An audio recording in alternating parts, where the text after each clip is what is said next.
This is Buckingham Palace, the official residence of Elizabeth II, the reigning Queen of the United Kingdom. Situated in the heart of England's capital city, London, it attracts millions of tourists each year, drawn to the buildings and monuments that embody the identity of a nation and its heritage. And nearby is the most important royal church in the country, Westminster Abbey, that's witnessed the crowning of 38 kings and queens. The first was Elizabeth's distant ancestor, William the Conqueror, who reigned over these lands almost 1,000 years ago. The influence of royalty can be seen in every corner of Britain, and has left a lasting legacy in the landscape, from castles and cathedrals to grand palaces and monuments. And within each lie extraordinary tales of battles and executions, romance and celebration. The monarchy of England and the United Kingdom is one of the most famous institutions in the world, and its kings and queens, princes and princesses, royal dukes and duchesses have all played a part in the rich history of royal Britain.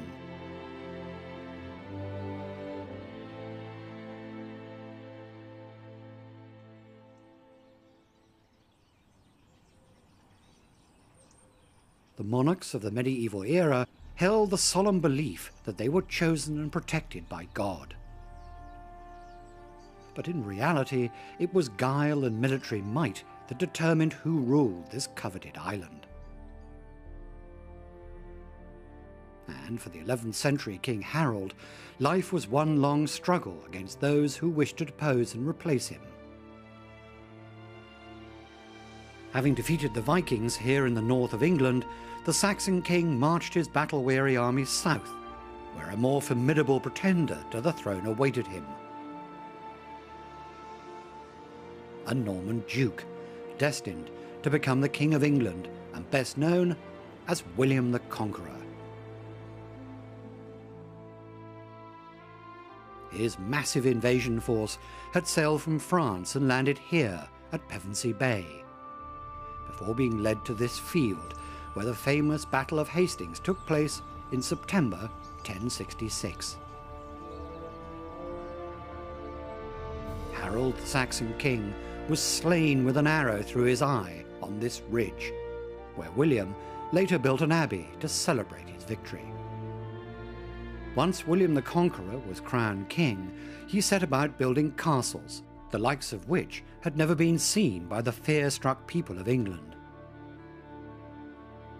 And many of the ruins of these fortresses can still be seen today.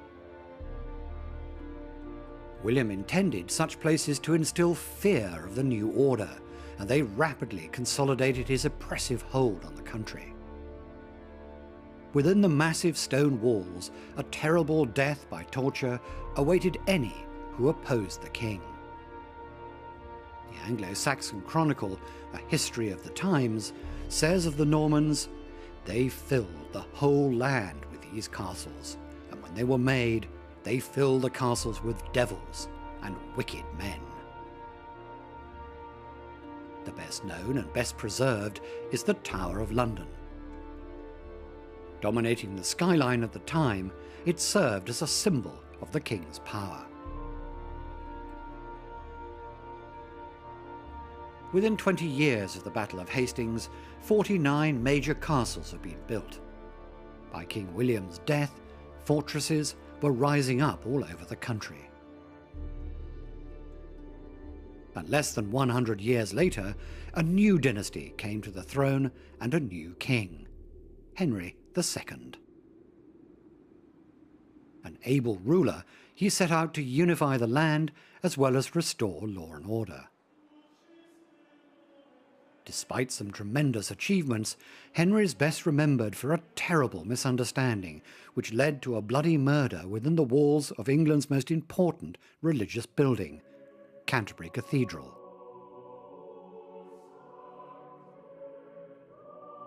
To reorganize the criminal justice system of the time, Henry needed the cooperation of the all-powerful church. As king, he was able to appoint his best friend and chancellor, Thomas Becket, as Archbishop of Canterbury Cathedral, the highest clerical position in medieval England. Before long, a bitter rift formed between the two, and known for his short temper, Henry is said to have exclaimed, "Will no one rid me of this troublesome priest?" Taking his outburst literally, 4 of his knights took it upon themselves to carry out the king's wish.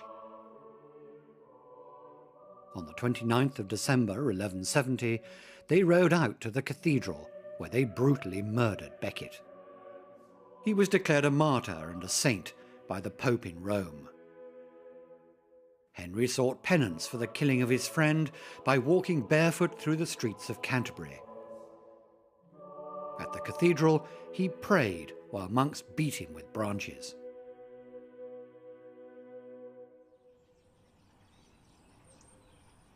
Unfortunately for Henry, his problems didn't end there. In the years to come, there were bitter disputes with his wife and 4 sons over territory that extended across the seas to Ireland and to France. But it was an empire that rapidly collapsed under the rule of his youngest and favourite son, John, at the turn of the 12th century. A largely unpopular king, John I developed a reputation as a spiteful and cruel ruler. Centuries later, he was to become the arch-villain in the Robin Hood legends. The ultimate blow to his pride must have been when he lost the crown jewels. It happened here in the Wash, one of Britain's largest estuaries. Faced with a rampaging French army and rebelling nobles, stories tell of King John's lumbering baggage train crossing these tidal mudflats. Pack horses and wagons were carrying, amongst other things, the crown jewels. When the waters rushed back in, the royal treasures were swept away, leaving the king devastated. With his spirit broken, John fell ill and died within a week of the incident. His body was laid to rest at Worcester Cathedral. Today, the marble top of his tomb is the lid of his original coffin, and thought to be the oldest royal effigy in England.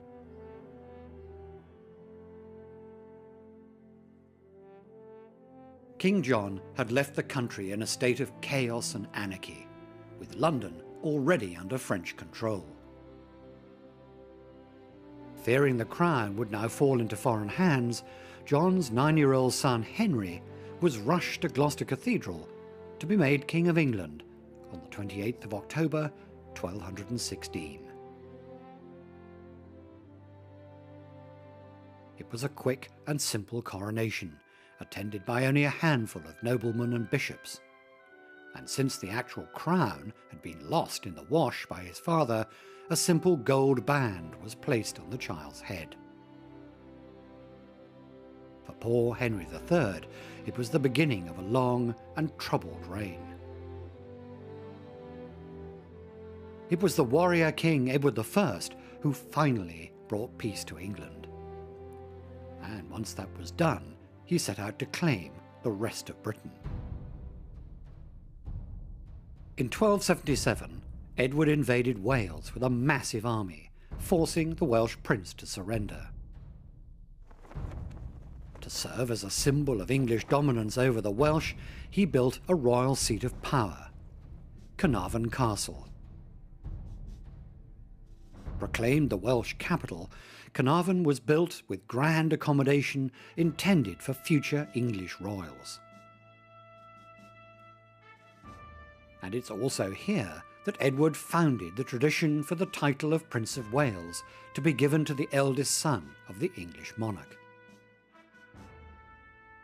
One famous story is that King Edward, in order to appease the Welsh, had promised a prince born in Wales who did not speak a word of English.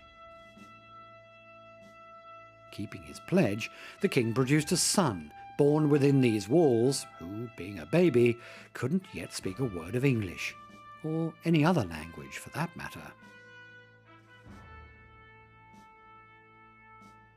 But this wasn't sufficient to stop countless Welsh uprisings. Edward had prepared for this by building a series of fortresses to encircle and subdue the Welsh, as well as protect the new English settlers. These castles came to be known as the infamous Ring of Iron.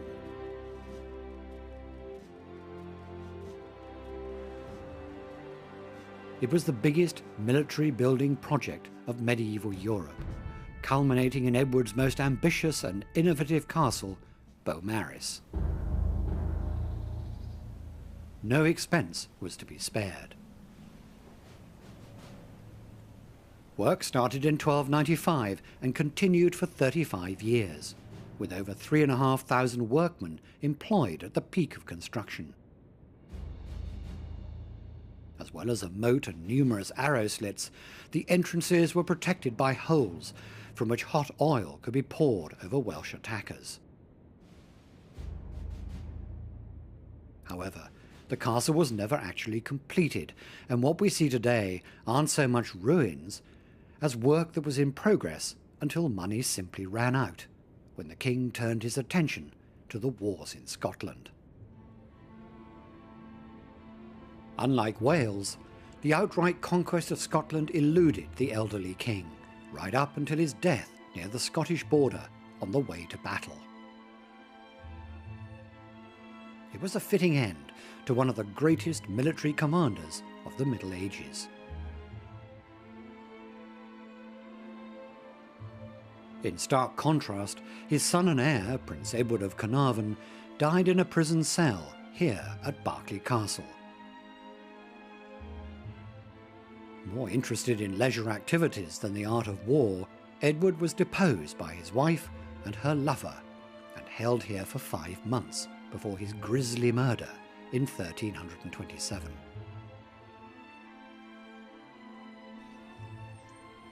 Although the identity of his assailant was never revealed, it's said that Edward met his end painfully with a red-hot poker. The cell, where he's supposed to have been imprisoned and murdered, can still be seen, along with the adjacent 11-metre deep dungeon, which, according to legend, echoes with Edward's screams every year on September the 21st.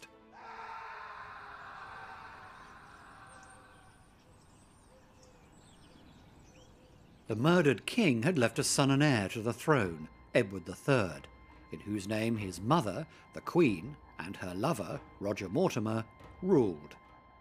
It was here at York Minster that they married Edward at age 15 to 13-year-old heiress Philippa for a vast dowry.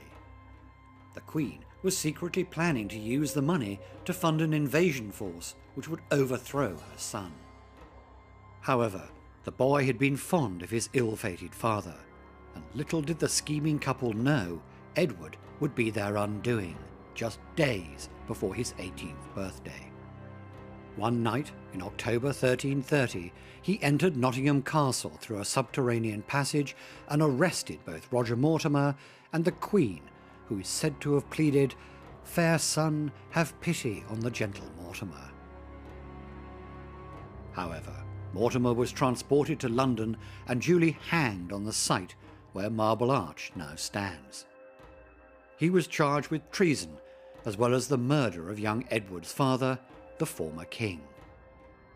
His mother was sent to Castle Rising in Norfolk, where she spent the remainder of her life.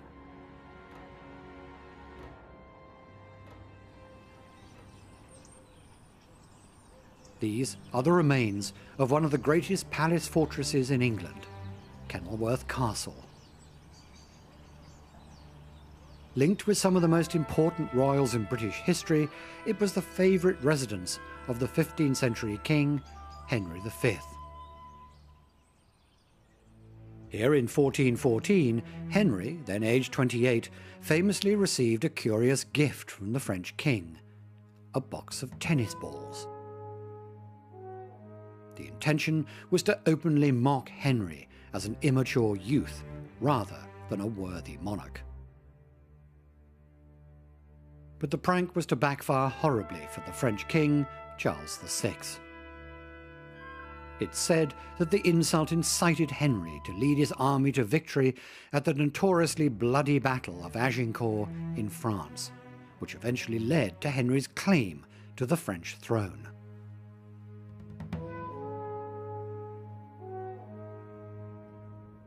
But England's glory was to be short-lived. By the mid-1400s, the country slipped into a massive slump, and tensions grew between two powerful royal dynasties, the House of York and the House of Lancaster. Each claimed its right to the throne, and for 3 decades they battled over the crown, which passed back and forth between the rivals no less than 5 times. The fighting came to be known as the Wars of the Roses, after the emblems that represented the two houses. At the centre of the fighting were the great military strongholds that were the scenes of numerous battles, revolts and sieges. And the ruins of many of these royal fortresses still stand.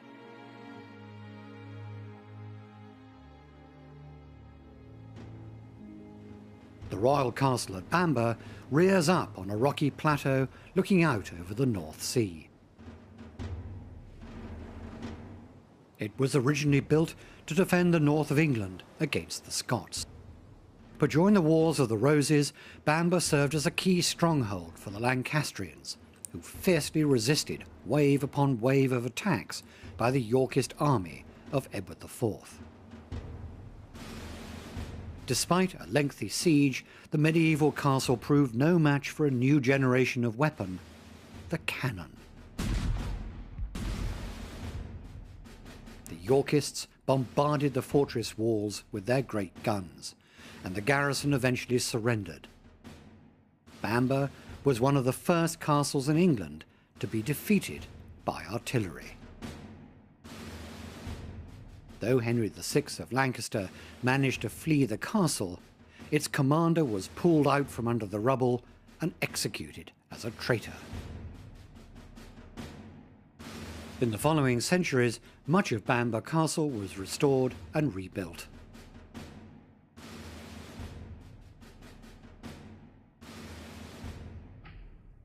In the Wars of the Roses, gunpowder proved to be a force able to ravage almost any stronghold. Here at Alnwick Castle, the Lancastrian Earl of Northumberland surrendered to the Yorkists after watching just 7 cannonballs hit his massive walls. Today, this magnificent castle might seem familiar. It stands in as Hogwarts Academy in the early Harry Potter films. It's in the background during Harry's first flying lesson on his broomstick.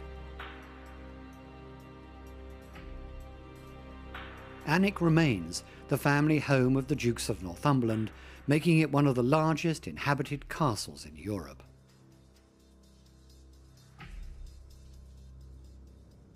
Only the mighty Harlech Castle on the west coast of Wales managed to hold out until the bitter end against the House of York, surrendering after a 7-year siege, the longest siege in the history of Britain.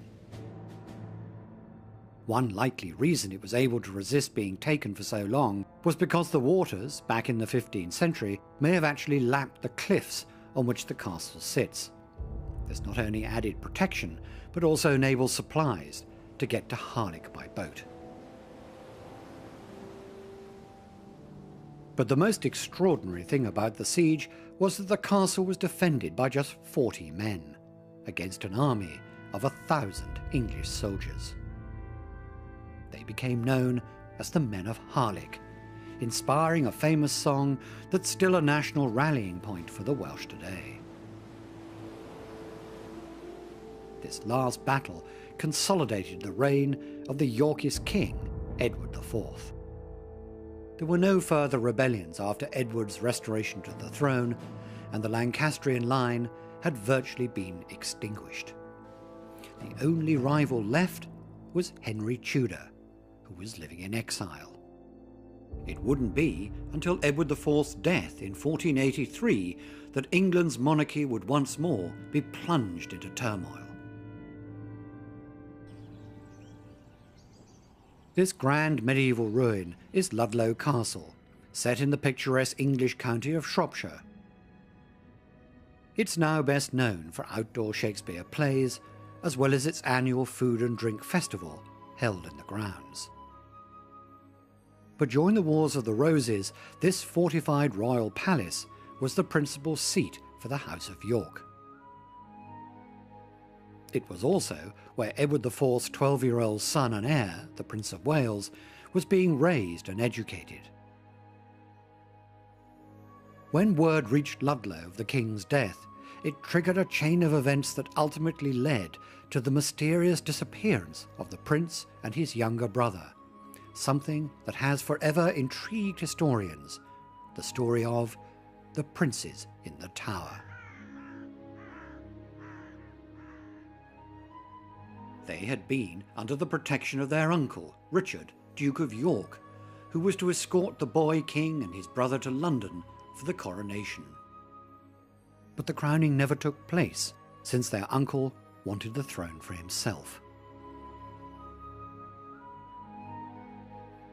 The boys were staying here at the Tower of London, while it was declared that the princes were in fact illegitimate, making the rightful heir their uncle, Richard. Soon after, the two young princes were seen playing outside the tower. This was the last recorded sighting of the boys before their disappearance. It was widely believed that they were murdered by their uncle, the newly crowned Richard III, who came to be known as the Hunchback King.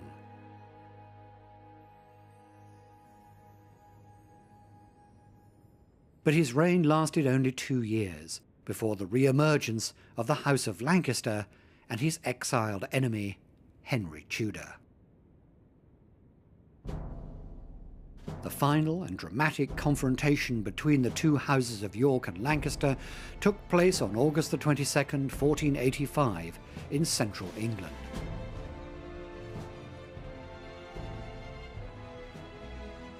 This flag marks the Battle of Bosworth Field, where 15,000 men fought for the future of England. On one side was 32-year-old King Richard III, and on the other, Henry Tudor, aged 28.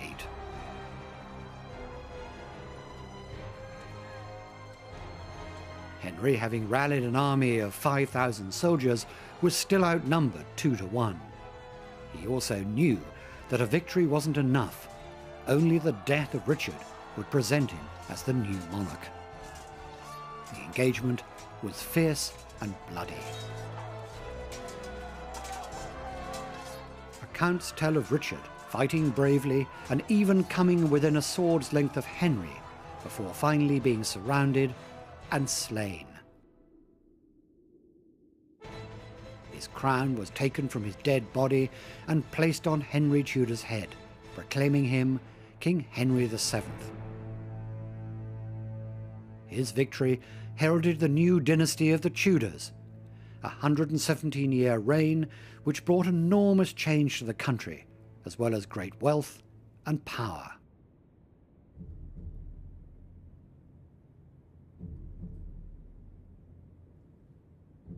But if the new king, Henry VII, thought he'd have a peaceful time when he came to the throne, he was mistaken. Powerful English lords controlled vast areas of the country from their imposing castles, which dominated the landscape. Many of these aristocratic families had had their castles and estates taken into royal hands following their defeat at the Battle of Bosworth Field. And so Henry had no shortage of enemies. Throughout his 24-year reign, there were plots, rebellions, and pretenders to the throne to deal with. Executions were common. But despite these problems, Henry started what the Tudors would be good at: the concentration of power in the hands of the dynasty. He died in 1509 and was succeeded by his son Henry VIII, and it was under Henry that England would become a more settled and united country.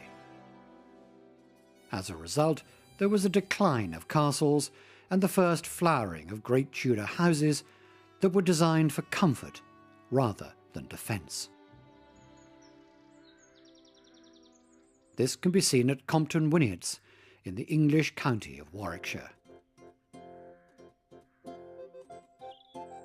One of the first great Tudor houses, it was built by William Compton, a boyhood friend of Henry VIII, who gave him an old nearby castle. William tore it down and incorporated much of the original in his new house, which is how it kept a castle look. The roofline has a Tudor trademark that can be seen on countless houses throughout the period. Fantastic chimneys in all shapes, sizes and designs. King Henry VIII stayed many times at Compton Wynyates, and his bedroom window still has the King's coat of arms in stained glass.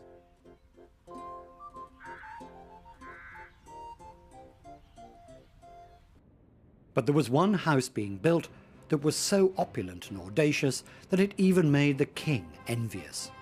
A house that was to be the new home of His Eminence Cardinal Wolsey. After Henry VIII, he was the most powerful man in the land and the King's closest advisor.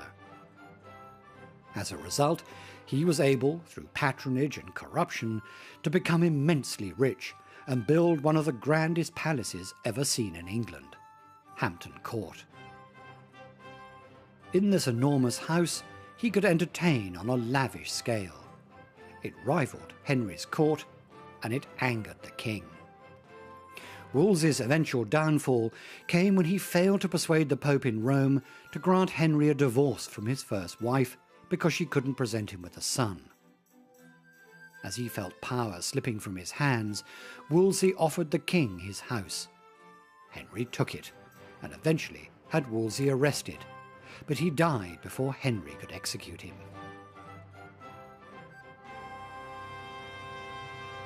The woman who Henry desired and wanted to marry was Anne Boleyn. She was to become the second of Henry's 6 wives and the mother of the future Queen Elizabeth I. It's likely she was born here at Blickling Hall in the east of England. Anne's eventual marriage to the king had been engineered by her family and powerful friends, who stood to gain from her becoming queen. They had seen how Henry looked at her and increasingly desired her. This relationship was to cause one of the biggest upheavals in English history, the break with the Pope in Rome and a new English religion. But marriage to Henry was to eventually cost Anne Boleyn her head, when, like his first wife, she failed to present the king with a son. In London, she was tried for adultery, incest and treason, and executed here at the Tower of London. Blindfolded and kneeling upright in the French manner, the executioner shouted, "Where's my sword?" to distract her, and then severed her head in one blow.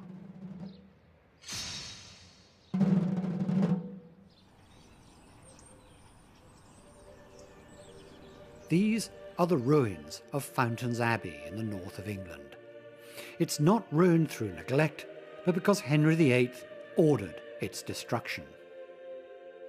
When Henry sought a divorce in order to marry Anne Boleyn, he was refused by the powerful Catholic Church. When, in a defiant act, the marriage went ahead, the Pope in Rome excommunicated Henry, such that his soul would be condemned to hell. The result was a bitter confrontation between Henry and the Roman Catholic Church. Henry saw his opportunity to take all the church treasure. In 1539, the king's men approached Fountains Abbey in Yorkshire and forcibly looted the monastery, and then left the buildings to demolition gangs. For nearly 1,500 years, England had been a Catholic country. Henry destroyed that over his simple desire for a pretty young girl and a male heir to succeed him. What became known as the dissolution of the monasteries followed, with the destruction of 800 large religious buildings. Monasteries like Whitby Abbey in the north of England had grown very rich and powerful over the centuries. In 1540, they lost everything.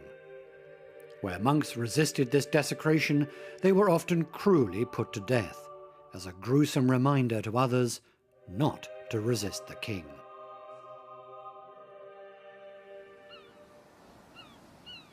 The king's defiance of the Pope created waves across Catholic Europe. France and Spain, supported by Rome, threatened to force England back into the bosom of the true faith. Fearing an invasion, Henry VIII began a building program to strengthen coastal defences.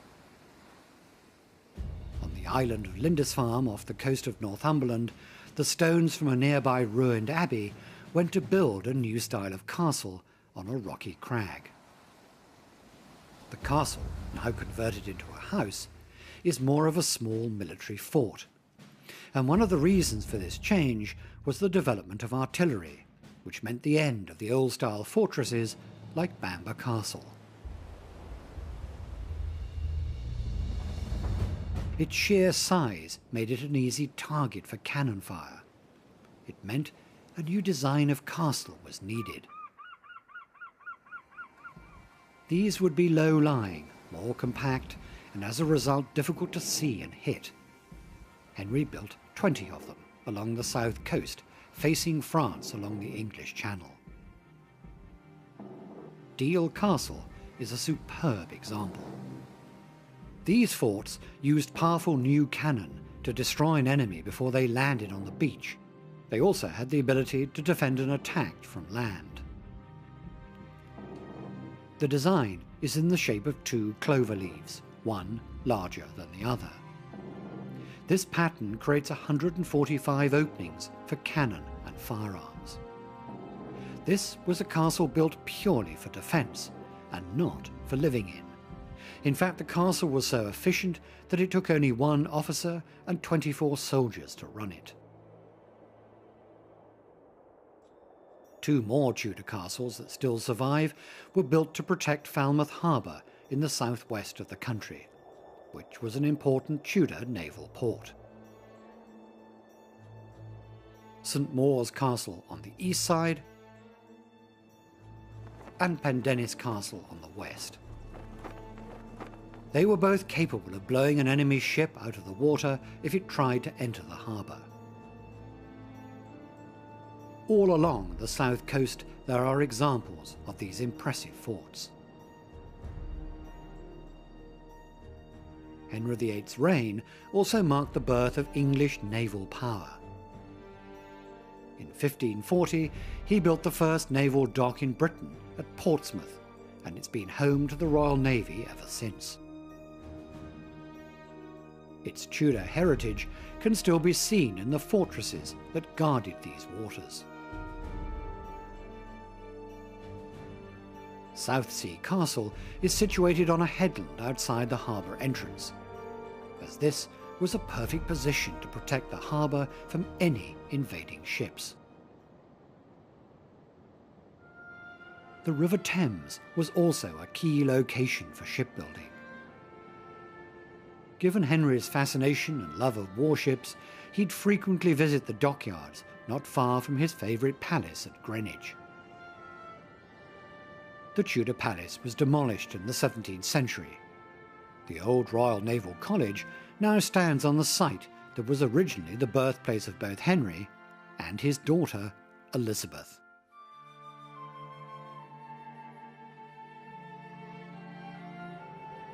In 1558, Elizabeth I became Queen of England. She'd dominate the age and become one of England's most successful and loved monarchs.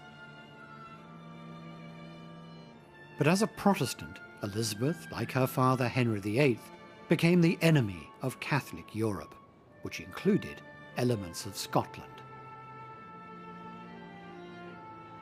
These rare Tudor fortifications near the border at Berwick-upon-Tweed show how determined Queen Elizabeth was to prevent a possible Scottish invasion. The threat came from Elizabeth's cousin, who lived here at Holyrood Palace in Edinburgh in Scotland. She was Mary Queen of Scots and stood to succeed to the English throne should Elizabeth die childless. As a Catholic, Mary considered herself the rightful Queen of England, and as a result, she and Elizabeth became bitter enemies. But it would be Mary whose plight would end in tragedy. Under suspicion of her intention to overthrow Elizabeth, Mary was abducted by Scottish nobles and held in the island castle on Loch Leven. With the help of her jailer's son, who was smitten by her beauty, she was secretly rowed to safety, where she rallied her supporters for one last battle. She lost, and fled across the border to England, hoping for mercy from her cousin and bitter rival, Elizabeth. She was to be disappointed, and over the next 18 years was held prisoner in a succession of northern castles, including Bolton in Northumberland, where she lived for a year while her fate was being decided.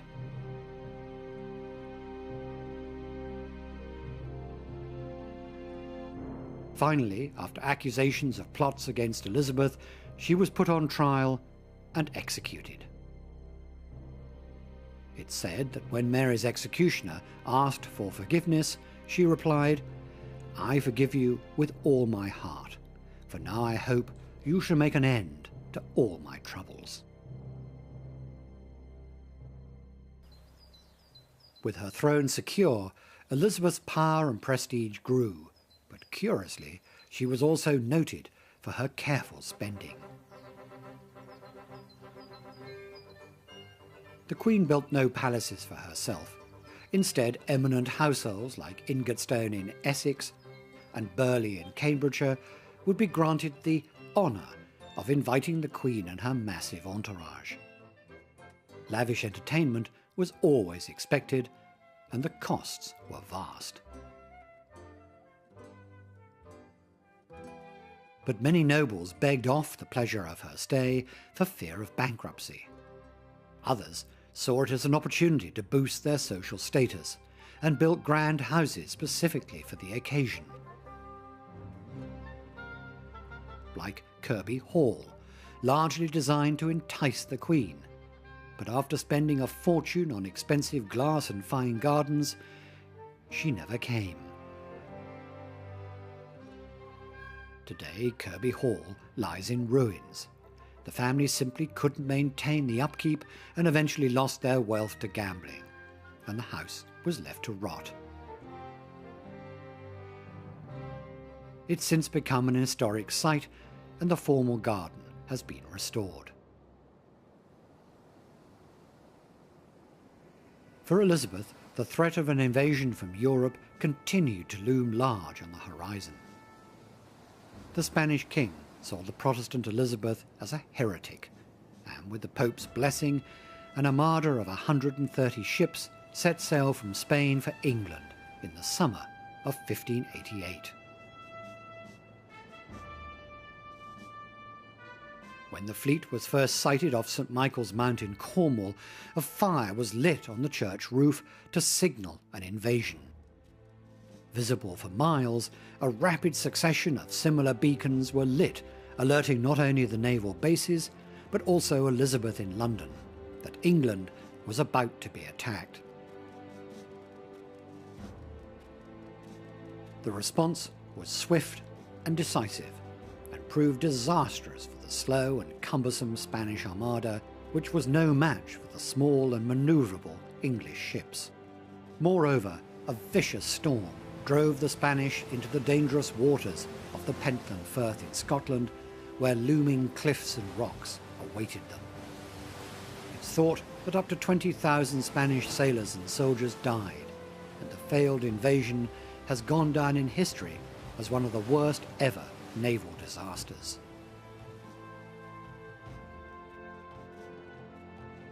However, it was a celebrated victory for Elizabeth and one that defined England as one of the most powerful nations of the Tudor age.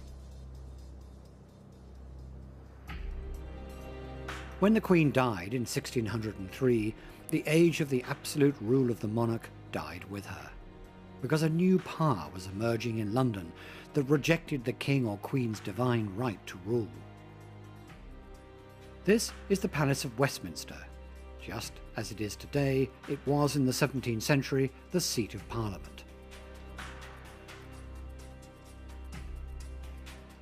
It was their role to pass laws and raise taxes for the monarch. But soon anger and resentment grew amongst the wealthy and influential politicians that made up the assembly. Their issue was over the frequent abuse of power exercised by Elizabeth's successors.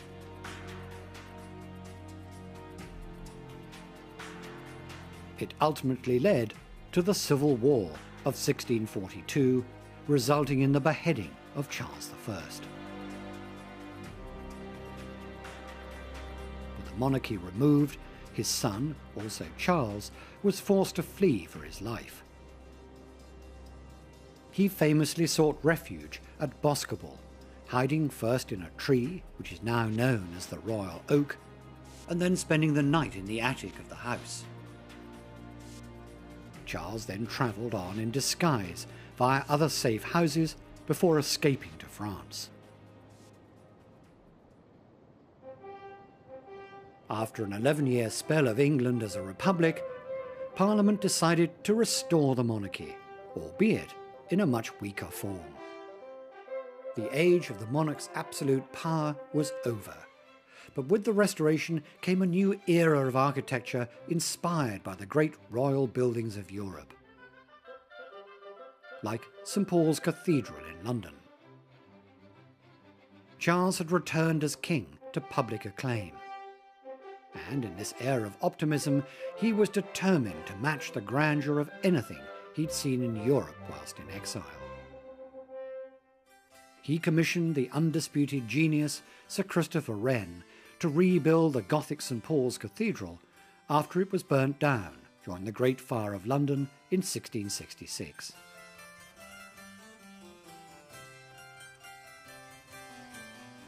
The taste for the new proved irresistible for the royals, and when Protestant William and Mary came to the throne from the Netherlands, following the removal of Charles's Catholic brother James from the throne, they employed Wren to extend Hampton Court in the new Dutch style. They produced no heir, nor did the next monarch, Mary's sister, Queen Anne, and as a result, the crown passed to the next closest relative, who came from the House of Hanover in Germany. This led to 4 kings named George and over 100 years of what has become known as the Georgian period. And nothing typifies this era more than the city of Bath. This was the most fashionable place to be seen during much of the 18th century, and most members of the royal family spent time here, taking the waters for their health, as well as enjoying the social life. The city is a Georgian creation and adopted the classical style of ancient Rome, which dominated this period. Great curving terraces were built into the hillside and even included the circus, which was an idealized version of the Colosseum in Rome. This classical style dominated the new Georgian houses being built, which form many of today's finest country houses. This was a period of great prosperity, where fortunes were made as the British Empire began to expand around the world. And with great wealth, the future George IV had no trouble spending it on extravagant buildings. This is the Royal Pavilion at Brighton. The fantasy Indian-style pleasure palace, with its onion domes and minarets, is a lasting testament to the self-indulgence of one of the most unpopular monarchs in British history.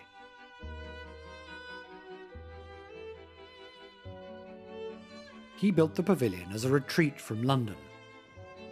Here in the coastal town of Brighton, he was well away from the scrutiny of parliamentarians who viewed his extravagance and decadent lifestyle as a mark of social injustice and a waste of public money, particularly at a time when Britain was at war with Napoleon in France. But in London, we see another side to the Prince Regent. He was passionate in his patronage of arts and architecture, and many of his achievements can still be seen today in many of the capital's landmarks, like Regent's Park, and the rebuilding and enhancement of the British Museum, the Tower of London, and Buckingham Palace, which his father had bought from the Duke of Buckingham in 1761. But a new era was ushered in on the 20th of June 1837, when a young 18-year-old girl was woken at 6 a.m. in Kensington Palace to be told that she had become queen. Her name was Victoria.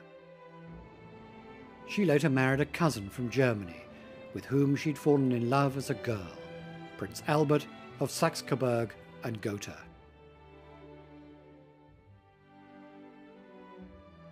As a passionate reformer, he was to influence many parts of London and was deeply committed to public causes. The world-famous Royal Albert Hall, which opened its doors in 1871, was part of his vision to promote culture and education. It's situated alongside a whole host of renowned institutions, colleges and museums that he commissioned. They're collectively and affectionately known as Albertopolis.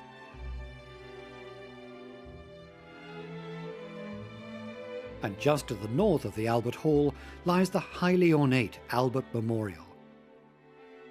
Erected a short while after the prince's sudden and unexpected death from typhoid in 1861, aged only 42.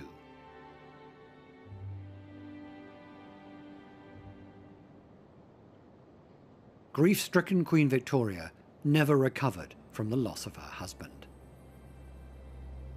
She spent increasing periods at Balmoral in Scotland.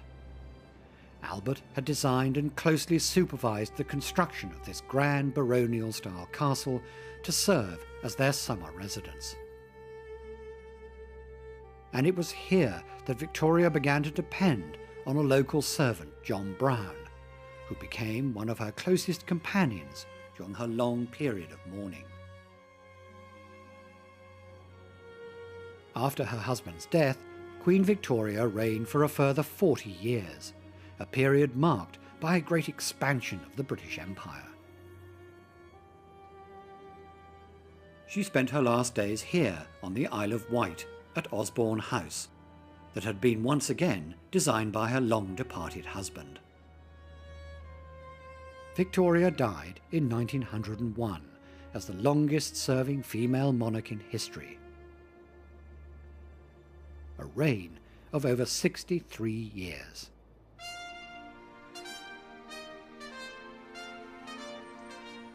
In 1932, it was here at the royal residence of Sandringham that Victoria's grandson, George V, started the Christmas Day tradition of broadcasting to the Empire. He had abandoned his father's German surname of Saxe-Coburg and Gotha in favour of the more English-sounding name of Windsor. It was considered the best thing to do, given the anti-German sentiment at the time.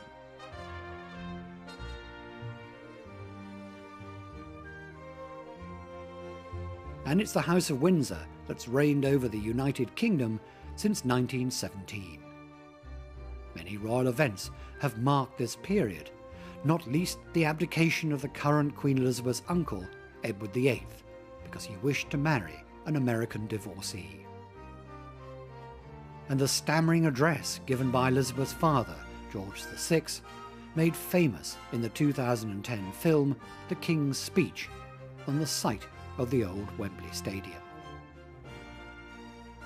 In 1952, Elizabeth was the 38th monarch to be crowned at Westminster Abbey, almost 900 years after her distant ancestor, William the Conqueror. and most recently, in 2011, the royal wedding of Prince William and Kate Middleton was watched by hundreds of millions of people worldwide. And we end our story of royal Britain at the medieval palace whose name was adopted by the present royal family, Windsor Castle.